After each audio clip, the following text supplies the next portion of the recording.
pretty good reporter in his own right, independent. Payday Report, Mike Elk, who I've reached out to a couple times. I'm sorry, who? Mike Elk. I believe his last name is actually Elkington, but he shortened it to Elk for... That sounds like one of those names Bart asks Mo. You know? Right? Is there Mike an elk? Elk? Is there an elk there? You know? Mike Elk? Hey, Mo. Anyway. Right? So Mike Elk, also same things, greetings from the Berg, where it's been a busy day. He actually went out and also interviewed some Teamsters, again. So the news shocked many who expected that the union would hold out until at least it expired before reaching a deal. And they said it's kind of pulverized. Well, I don't think that they pulverized.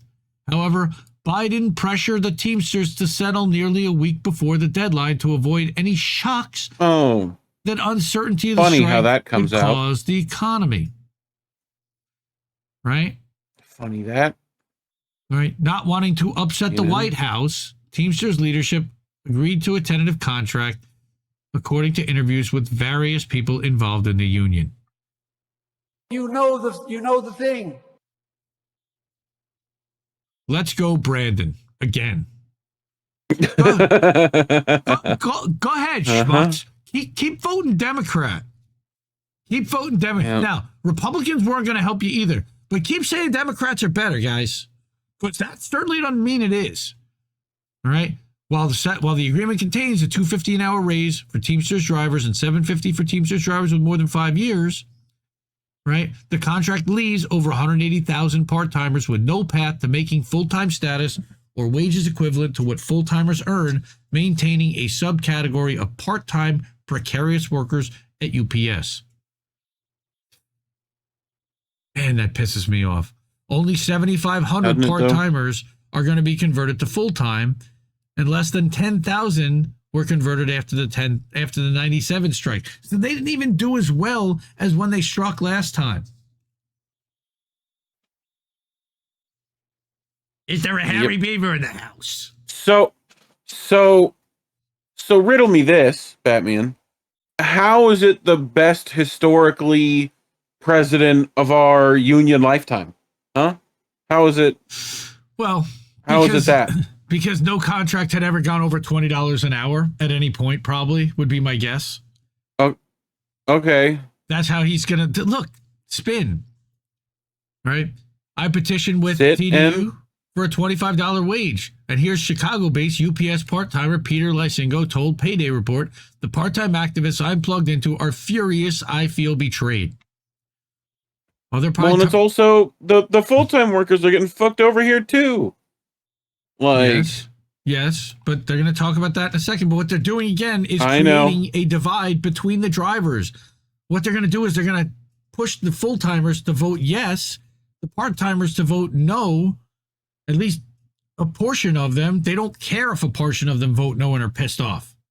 They expect that a portion of them are going to vote no and be pissed off. They don't need them. Hello, is Seymour Butts there? Seymour Butts? Is there a Seymour Butts in the house? There might be. There's a $5 super chat from Care Bear. Sorry, everybody. Hopefully this move from the Biden admin will bite them in the ass. Sorry, everybody. I'm reading chat. I'm reading chat while I'm doing this, and I'm doing. He's getting squirreled. I'm doing. This is why I tell him not but to. I'm doing Mo from Simpsons. I know everybody kind of knows that reference. So, yes, hopefully this move from Biden won't bite them in the ass. But, of course, we know it will because Corn Pop was a bad dude and he ran a bunch of bad boys. And I got hairy legs. They turn blonde in the sun. Here's a guy. We're boned. Yeah, here's a guy. Sorry. If I still can't get full-time status with 24 years seniority... That's a problem, Virginia-based UPS part-timer Zach Callahan told Payday Report. Again, shout out to Mike Elk for getting the word from the UPS part-timers. I'm in a precarious position because I need the 40-plus hours I get, but since I'm part-time, I'm only guaranteed 3 hours a day, and now it'll be 3.5, which is still weak. They can always cut my hours without notice. Right? So over the next 3 weeks, Teamsters will vote on whether or not to approve the contract announcing their results in late August.